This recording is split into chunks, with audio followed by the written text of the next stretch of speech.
Assalamualaikum warahmatullahi wabarakatuh. Kembali lagi di channel Inspiratif Shop.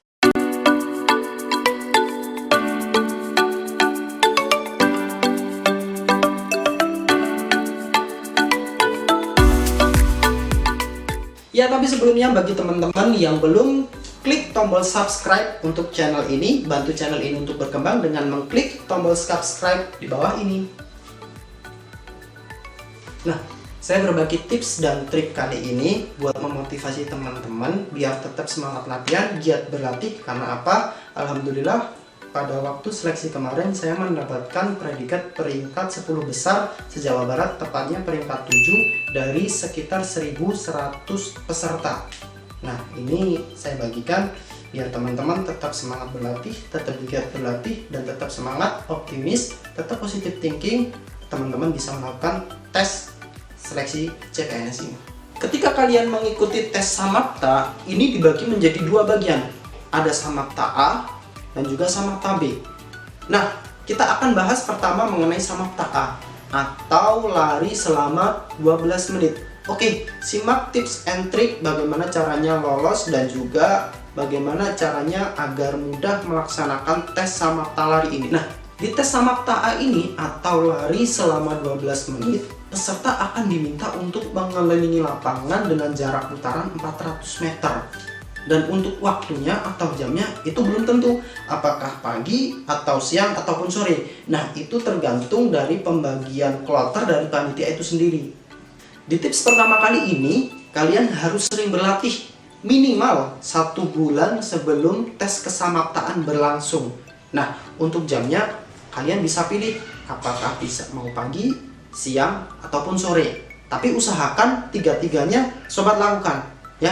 Karena apa? Nanti ketika pembagian kloter atau jatah lari itu kita tidak tahu apakah kita dapat kebagian waktu yang pagi atau siang atau sore. Nah, bayangkan kalau kita mendapat bagian siang tapi kita belum terbiasa dengan suasana kondisi teriknya matahari. Bisa dibayangkan kan? Untuk timeline latihan sendiri sobat bisa atur. Misalkan dalam 1 bulan itu sebelum kesamaptaan, misalkan minggu pertama, minggu kedua, minggu ketiga, dan minggu keempat. Nah, untuk minggu pertama, coba kalian lakukan sebatas jogging saja dulu ya. Sekitar 10 atau 15 menit itu bisa hanya sekedar jogging. Itu untuk membiasakan tubuh kita untuk agar terbiasa berlari sejauh 400 meter keliling putaran. Untuk minggu kedua, sobat sudah harus menggunakan stopwatch. Bisa diatur waktunya 12 menit. Nah, kira-kira saya 12 menit ini udah kuat sampai berapa meter. Nah, itu bisa dikalikan. Misalkan dalam 12 menit saya bisa 3 putaran. Nah, 3 putaran dikalikan 400 meter, berarti 1200 meter. Nah, itu nanti bisa untuk perkiraan kedepannya. Nah, nanti untuk minggu berikutnya, sobat harus ada progres atau peningkatan dari yang sebelumnya 3 putaran. Misalkan harus ada penimbangan, misalkan menjadi 4 putaran. Nah, nanti di minggu terakhir usahakan itu untuk menambah lagi, misalkan 5 putaran. Nah, karena apa? Dengan begitu otot atau tubuh kalian akan mulai terbiasa dengan putaran. Dan yang tadi, antara pengaturan antara pagi, siang atau sore, usahakan dilakukan semuanya, karena kita tidak tahu nanti akan kebagian jatah pagi atau siang atau sore.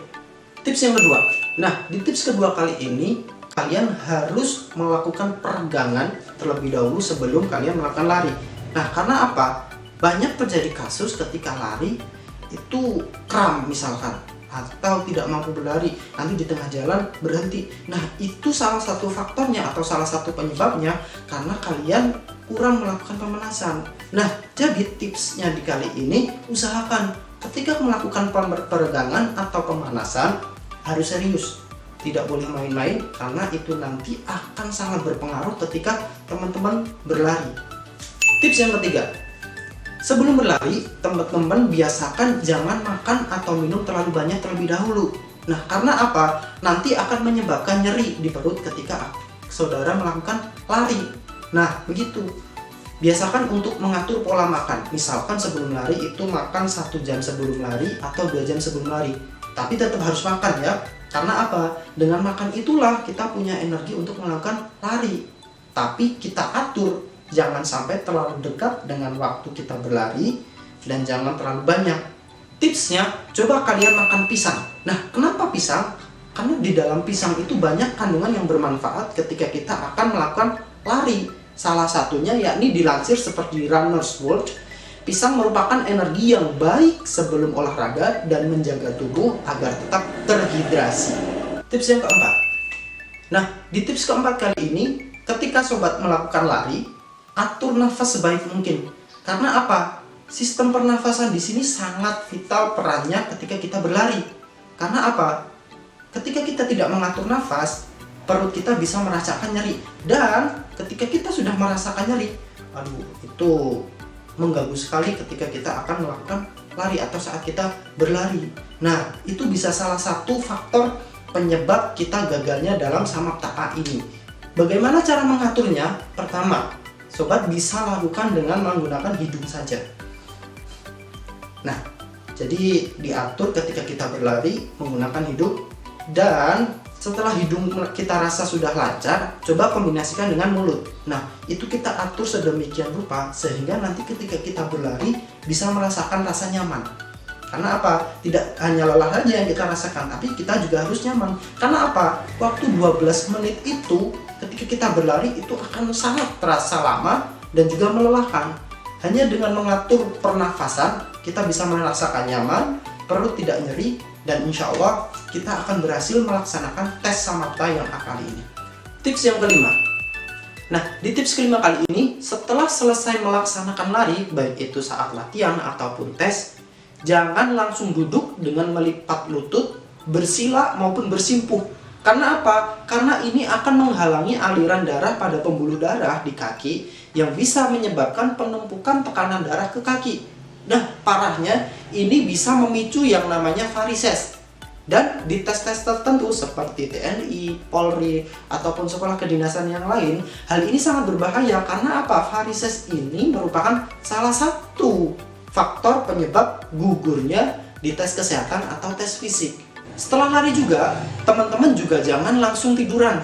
Mungkin ada yang merasa pusing atau mual atau apa, tapi usahakan jangan tiduran. Karena apa? Nanti teman-teman akan semakin merasa pusing ketika selesai tiduran. Nah, lalu bagaimana solusinya? Nah, setelah selesai berlari, jangan langsung berhenti. Jadi ketika teman-teman melakukan lari sudah keliling 400 meter dengan beberapa putaran, jangan langsung berhenti. Nah, jangan langsung berhenti, tapi coba direm sedikit-sedikit ketika setelah selesai, kemudian berjalan mengelilingi lapangan, baik 1 kali ataupun 2 kali, itu terserah teman-teman bagaimana kondisi tubuhnya, tapi jangan langsung berhenti, ya. Jadi bertahap. Nah, setelah itu teman-teman berhenti, setelah melakukan jalan, berhenti, kemudian dengan posisi seperti ruku, tangan teman-teman bisa digerakkan seperti ini. Nah, itu akan sangat membantu sekali teman-teman setelah melakukan tes lari ini. Karena apa? Setelah tes lari akan dilaksanakan tes samapta B, yakni pull up, sit up, kemudian shuttle run. Dan itu juga akan sangat menguras tenaga. Jadi setelah berlari itu, maksimalkan waktu untuk beristirahat, jangan terlalu capek, jangan juga terlalu pusing. Karena nanti akan berdampak ke samapta B. Oke teman-teman semuanya, itu tadi tips and trick mengenai samapta A atau lari selama 12 menit. Nah, nanti di video berikutnya akan ada tips and trick mengenai tes kesamaptaan B, yakni pull up, push up, sit up, dan shuttle run. Maka dari itu, tonton terus video kami. Sampai jumpa.